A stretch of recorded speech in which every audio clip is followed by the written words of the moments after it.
Nancy Pelosi defends decision to decline Trump admin testing offer, they don't have them.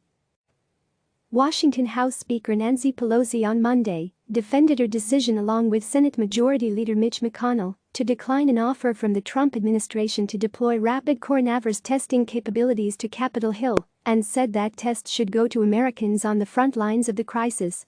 Asked by CNN's Wolf Blitzer on the Situation Room why she didn't accept the tests, Pelosi responded, "Because they don't have them. The fact is that we have said that the tests should go to those on the front line who had direct communication with or are contending with this," Pelosi said. "Our Capitol physician has said we don't need to have them in terms of the exposure that we have. The testing organization said to us, you're not next. We can bump you in line, push other people out of the way, but you're not next in terms of essential workers for this." In a rare joint statement, McConnell and Pelosi said on Saturday that they would respectfully decline an offer from the administration to deploy rapid testing capabilities to the Hill ahead of senators' return to Washington on Monday.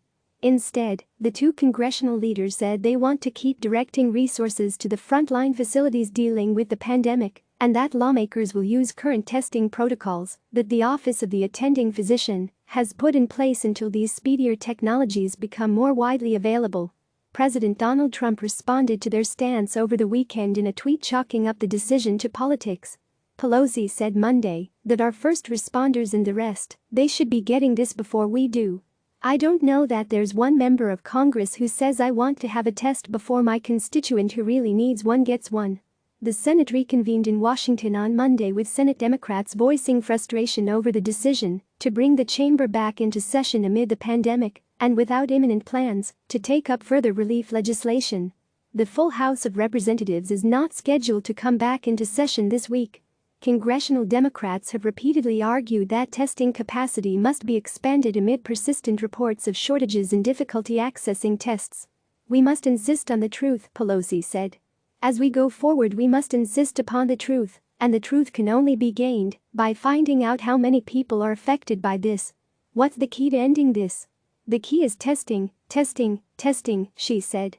House Minority Leader Kevin McCarthy on Monday split with Pelosi and McConnell over the decision to decline testing. "I do disagree about the testing," McCarthy said during an interview with Politico. "As we open up, we cannot assume that there will not be a flare-up somewhere." The California Republican said he wants to be prepared because the Capitol is like a mini-city and congressional leaders should want to make sure it's functioning. He said he wouldn't want members to return all at once and would like to have testing capacity to ensure the press is also healthy and able to continue to report on Congress. "I do believe it will be critical to have the testing here because there will be a flare-up," McCarthy added. "Remember how many people from other parts of the country come to this location." CNN's Veronica Strakulersi and Haley Bird contributed to this report. Click subscribe to receive the latest news.